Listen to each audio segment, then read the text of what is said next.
I know you've heard what Eboni K Williams had to say about not dating a bus driver. Well, he owns the bus. And you probably heard her attempt to clean it up, which was actually worse than the first comments. Well, we're going to talk about that, but we're also talking about her third discussion of the topic, where she's on the Breakfast Club talking to Charlemagne, DJ Envy, and the Horrible Decisions podcasters. And listen, they did not go easy on her. So first and foremost, Eboni K Williams is an attorney. She's been around in the public eye for a long time. And in fact, I'm actually going to talk about real quickly something I addressed about her prior. A couple of years back, Ice Cube came out with the contract with Black America, and a lot of people came out and attacked him. Eboni K Williams is one of the people that came out to discuss that contract with Black America, and her assessment was basically that he should stay in his lane, and that, trying to address a whole host of issues isn't really what should be done. How it should be handled is just to focus on one or two issues, preferably one issue. I discussed that in the past. I want to keep that in your mind as we discuss this topic, because it gives you some insight into who Eboni K Williams is. So Eboni is talking to Dr. Iyanla Vanzant, who is also an attorney, which is interesting because as I watched the entire interview, that's what she starts with. She starts with talking about how they are both attorneys by trade. And this is key because a lot of the discussion that women are talking about, that some women are talking about in criticizing Dr. Iyanla, is to say, oh, she expects her to settle, and Dr. Iyanla herself is also an attorney. They're talking about femininity, and she's speaking specifically about comments that Dr. Iyanla had said on the Breakfast Club prior. And she had said basically a lot of women are being trained to be men in skirts. So they're talking about the differences in masculinity and femininity and masculine energy and feminine energy. And she speaks about how, as a person who hasn't had a male provide and protect for her, she feels she has to provide and protect for herself. And she included her father in this. And this is key. This is key because it also gives you some further insight into her psychology. But she speaks about how even her father didn't provide and protect for her. Basically, she says he was a deadbeat. And it's like, okay, cool. That's why she feels that she's never had a male in her life to do that. So she needs to do it for herself. At one point, she begins to talk, and this is Eboni K Williams I'm talking about. She begins talking about how men are not earning enough, do not have the resources, and sometimes do not even show up in leadership. In fact, let me try to quote as verbatim as I can. They're not earning the incomes, they're not having the resources, and some of them aren't even showing up in leadership. This is what she says. To this statement, Dr. Iyanla responds, "Would you date a bus driver?" And Eboni, she goes, Eboni, would you date a bus driver? And Eboni's, if he owned the bus, that's her response. They're not earning the incomes. They're not having the resources. And some of them are not even showing up in the leadership. Would you date a bus driver? Would you date if he owns the bus? If he owns it. If he owns the bus. No. She later on is going to talk about how people are misinterpreting and adding stuff to what she said. And it's like, okay, listen, you are a very intelligent woman. Stop acting like your tone, the look on your face, and your words don't all work together to communicate a message.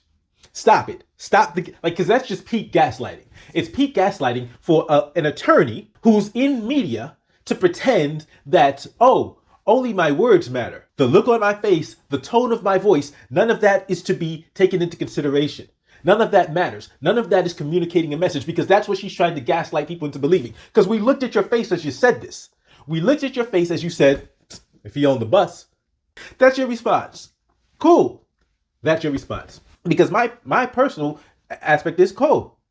And guys, don't get mad if a woman says, you don't make enough of me, you don't earn enough of me, you're not in a good enough job, you're blue collar. Cool. Don't get mad. Just get moving. Get moving away from her. Get moving on to what you need to do. And if you happen to run into that same woman at a later time, when situations have changed, continue to keep it moving. But she made it clear, like, that's a no-go. That was her initial response, and she received backlash. But like I said, men should not be getting mad at her, and they're saying, "Oh, people hope she dies alone." Stop getting on that bullshit. Like, no, this is what she said. This is the way she feels. Cool. She screwed up her face, soured up her face at the thought, at the very thought of dating a bus driver. Her face just screwed up and soured up. Okay, one question I would have. Now, her ex-fiance, white dude, rich, like a CFO in a private, an equity firm, private investment firm, is about 16 years older than her. That didn't work out. So now, let's take the guys that she's looking for. She's looking for guys that are worth a lot more, that own their own stuff. And the question is, are they looking for her? Who she's now about 39 years old. She'll be, she said 40 in September. So she's a 39-year-old woman who also said she's looking to be a single mother by, she wants to have a child, I'm guessing through some process, whether it's surrogacy or whatever. She's looking to become a mother. What high-earning man that is of this character and this caliber that she's looking for, what are they looking for?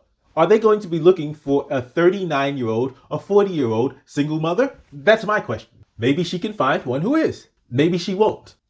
But her net worth isn't particularly what a man with money doesn't need a woman with money. He's got, like, I got money. I don't need you. I'm rich.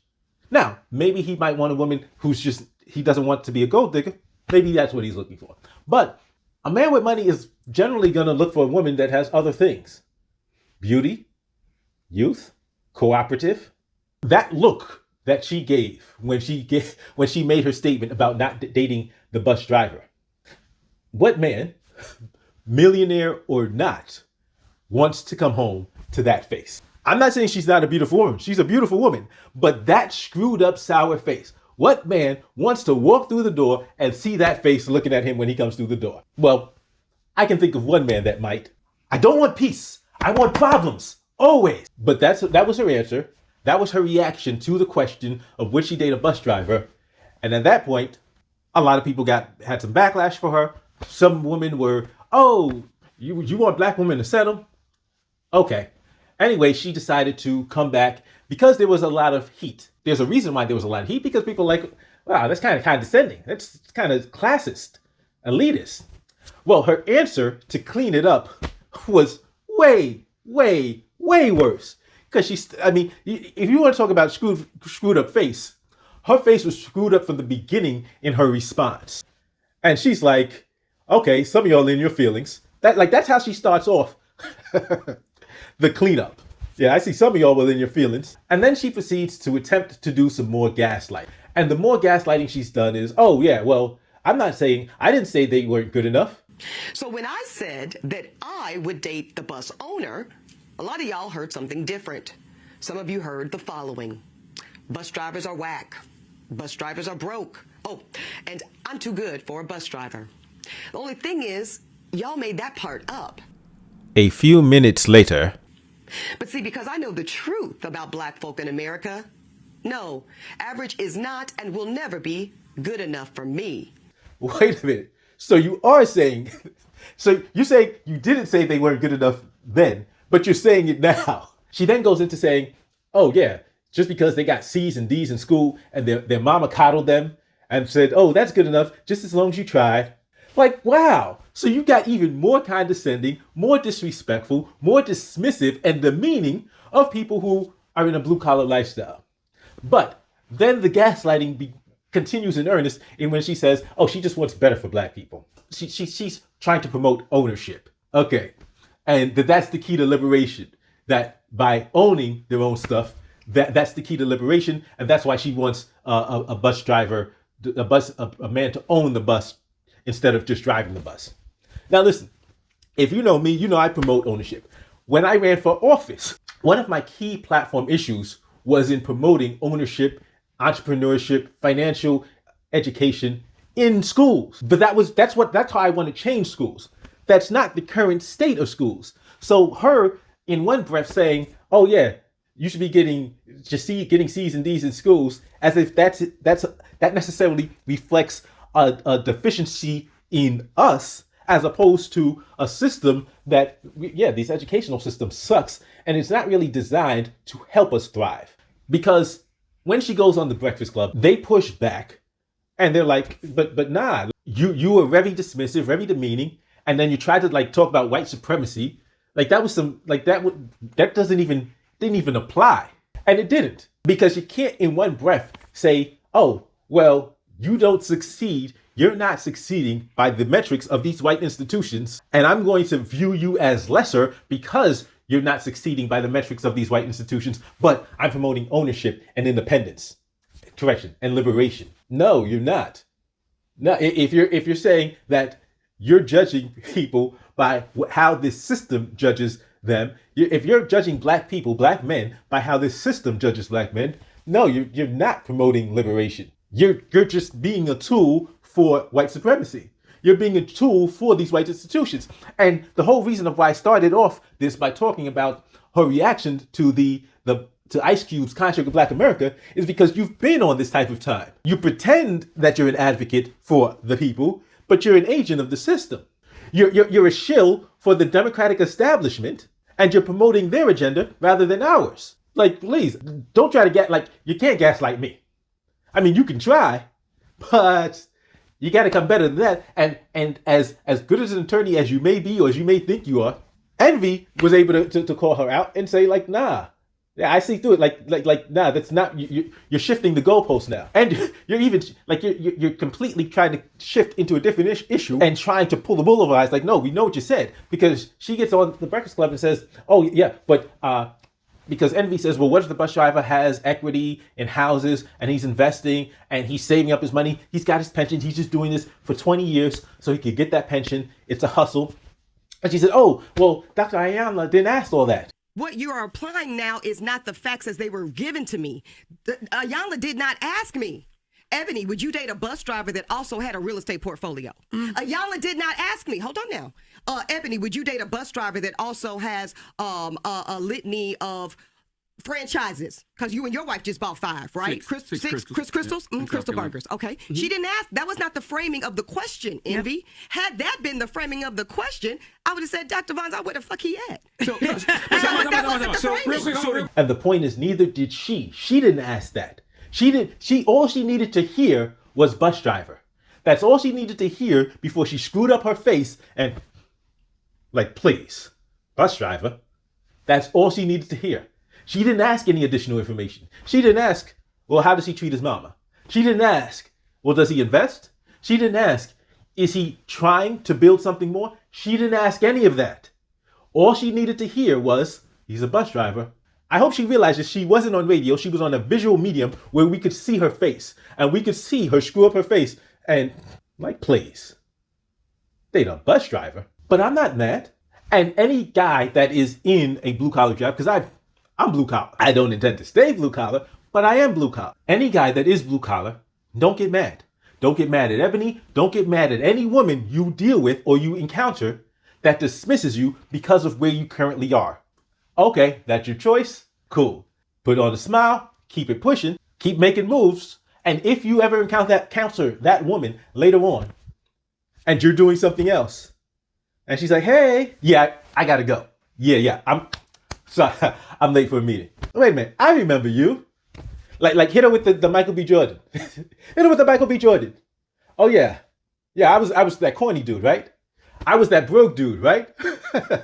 That's it. I'm not mad. You made your choice. Live with it. You made your choice and live it. The best revenge is success, always. The best revenge is always success, whether it's somebody who treated you like you didn't matter in dating or in any other situation. If it was a old boss, no matter what, like the best revenge is always success. So you succeed, and if you see them again, hey, I remember you. Because there are plenty of women who will take that position, who will see you not at your best, dismiss you, and then when they see you up, now they want to try to holler. I don't need you. I can do better than you. Like you felt you could do better than me, and if you did, then good for you. If you didn't, oh well. But now I'm at a place where I know I can do better than you. That's it. So my advice to any man is don't get mad. Why get mad? Just succeed. But it was really great to see them push back because she's really trying to do a whole lot of gaslighting and these games she's playing and trying to pretend, oh no, that's not what I meant. I'm really pushing and promoting black ownership. I wasn't talking about money. Yes, you were. You explicitly said prior to that question, they're not getting the incomes. They don't have the resources. She said right before that question, they weren't getting the incomes. They didn't have the resources. That's what she said. So yes. So now she's getting on the Breakfast Club and trying to act like that's not what she said. It's on video. We can play back what she said. We know what she said. And we can look at her face. Yeah, bitch, we know what you meant. We know what you meant. Like the gaslighting, like listen, you may be a trade lawyer, but you're not that good that you can just pull a Jedi mind trick and convince us of stuff that clearly and obviously isn't true. As always, don't forget to hit that thumbs up, like, share, subscribe if you have not subscribed already. And if you disagree with me, go ahead and put down in the comment section why you think I'm wrong about any of this. And I'll probably respond to it either in the comment section or another video, and I'll see you next time.